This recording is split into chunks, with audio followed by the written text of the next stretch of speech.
And I just want to tell you that here in the corner we have also the director of Hans Eyal Foundation in Israel, who were leading a project of cooperation with the Palestinian Jordanian for 3 years with the Barnaul, and we hear about it later this day when we be in Engedi in the evening. Thank you for coming. And we will start with the film of 6 minutes, which made last year with the German embassy on climate change. Okay.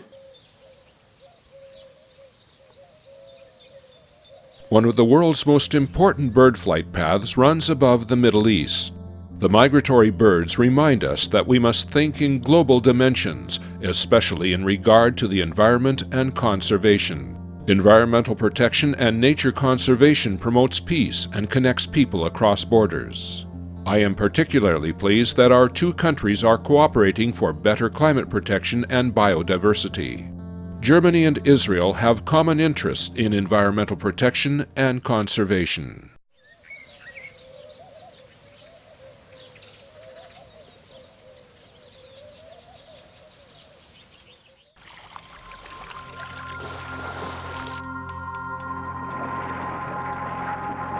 The Earth's temperature has been steadily rising for decades.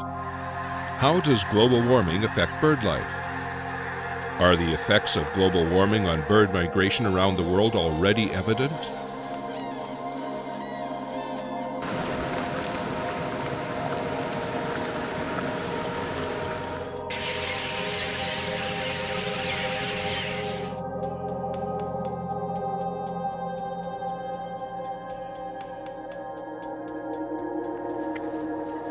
Studies currently being carried out in various countries are striving to collect conclusive evidence concerning the effects of climate change on the world's bird population.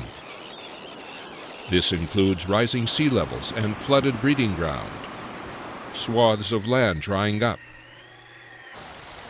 changes in the composition of ocean life, in migration times and routes, and in food availability along these routes.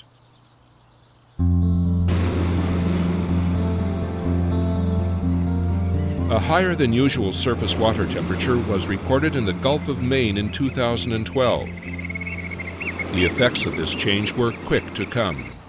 Climate change is affecting puffins and their forage fish supplies in the Gulf of Maine. It's a subtle process. As the ocean warms, it's less productive. And as increasing precipitation dilutes the oceans, it's also less productive for Atlantic herring and for white hake, their two principal forage fish, which are moving to deeper water and further north as the oceans warm. The higher temperature resulted in a shortage of sufficiently small fingerlings on which puffin chicks feed. In previous years, 77% of the chicks safely left their nests.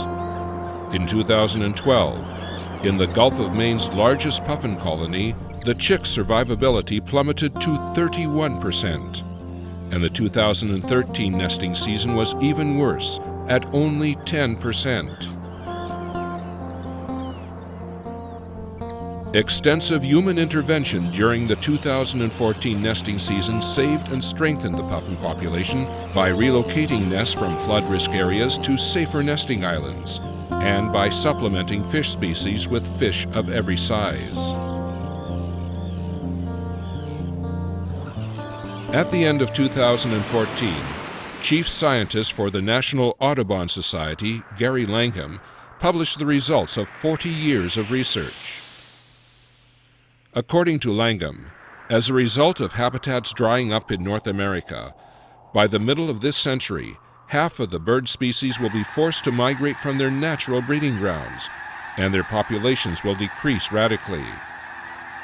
Many species will face extinction, while others will compete with resident species for habitats that are foreign to them.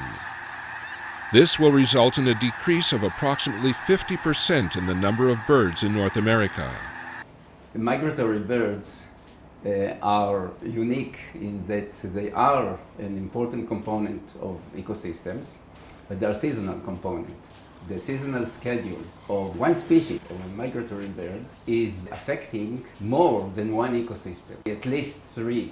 The ecosystem in which it breeds, the ecosystem in which it winters, and at least one, usually two ecosystems where its stopover during its migratory route.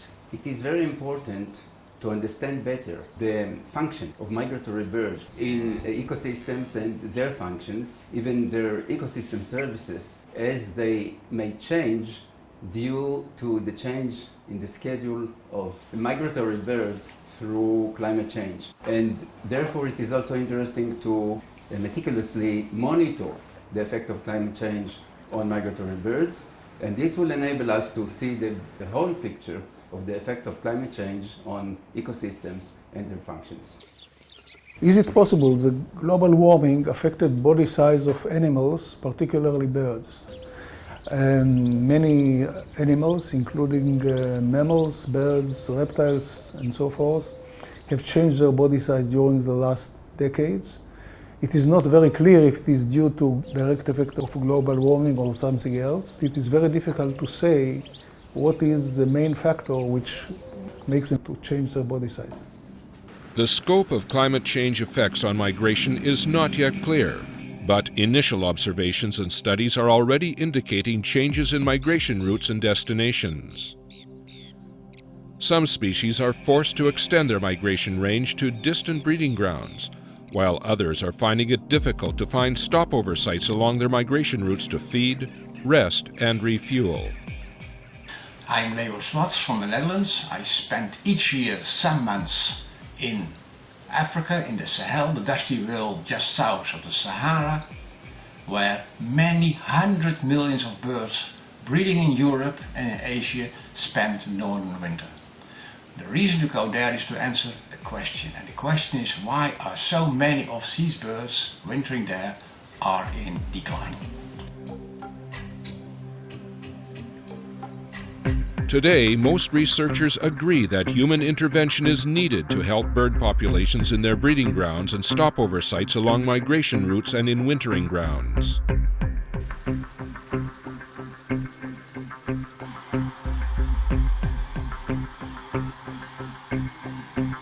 First of all, we know very little about the effect of climate change on bird migration. It's critical to fund research that will give us more tools to recommend what to do in the future. Nevertheless, we know that keeping the ecological corridors, free areas that will conserve and preserve the arrival and feeding of the birds that come in through this region will definitely secure their capabilities of keep on flying.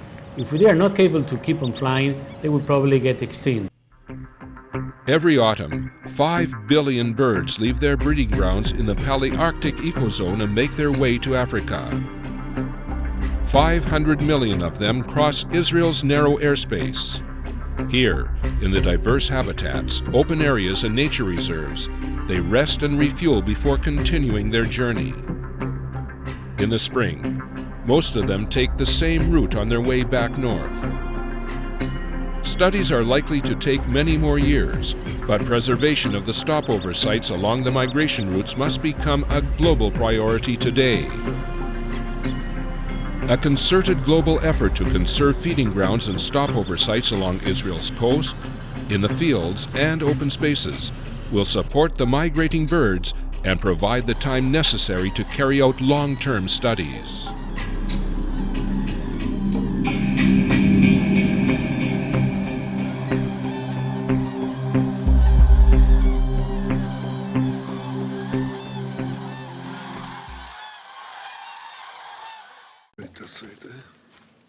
Thank you, Tal and Eyal Bartov, who produced this very nice film.